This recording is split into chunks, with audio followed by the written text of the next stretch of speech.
This is Capital Views, and I'm Mike Bradner, and we have with us Senator Shelley Hughes, and you're a new face in the Senate, but not in the legislature, so you served in the House in a prior existence. So Shelley, tell us a little bit about your background and what you've done. How did you get to where you are now? Oh, thank you for having me. I came up to Alaska in the 70s as a teenager and lived in Hoonah, and that's where I met and married my husband, had my first child, then lived out in Bethel, followed by Fort Yukon, briefly in Fairbanks, and then a couple years down in Seward, and now have been in the Palmer-Chugiak area for 27 years. So I feel like I come in with a very good perspective of our state in a way that maybe other legislators haven't, and so I bring a fresh perspective along with a fresh face to the Senate. I mean, it's hard to have a perspective of rural Alaska. It's hard to get there. You have to have a reason to go, and so we don't have a good perspective often of the different parts of the state, and it's, you do, so you brought that, and you're chairman of the Senate Education Committee. That is correct. And so what high hopes do you have? Well, that's interesting that we talked about where I live, because I have a heart for the students throughout the state and in the rural areas, particularly knowing that, and I shared this on the public record in a joint House and Senate Education Committee meeting, is that my oldest at the time, 4th grade, we were living in rural Alaska, and we had an opportunity to take another position. My husband was running the clinic out there, and education played a huge part in that. And so now in this role that I have, in this opportunity, I want to do everything I can for the students throughout the state to do a better job. And I know we have very dedicated teachers that are doing an exemplary job and are working hard.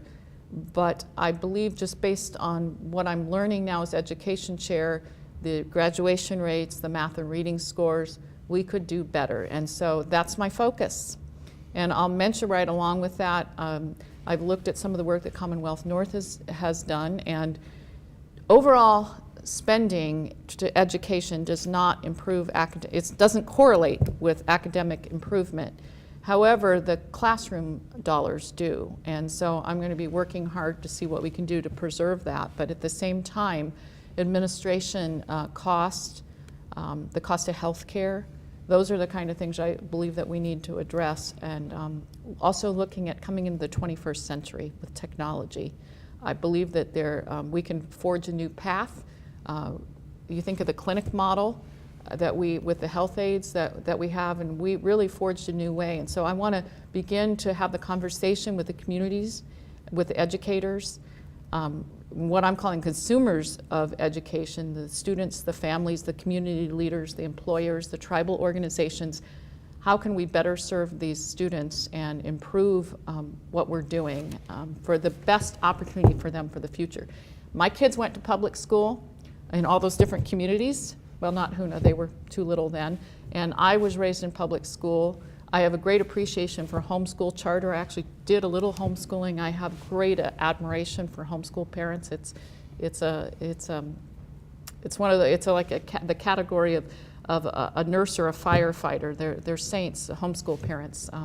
So I have appreciation for the different options, but the public schools, I believe, need some extra attention this year, and working with those in the House, those in the Senate, working with the new Commissioner of Education to do a better job. And I believe that if we look at the use of technology, we could actually greatly expand what we're offering these students, just open up doors for them, and in the process save some dollars. Really important right now when we're looking at a $2.7 billion gap.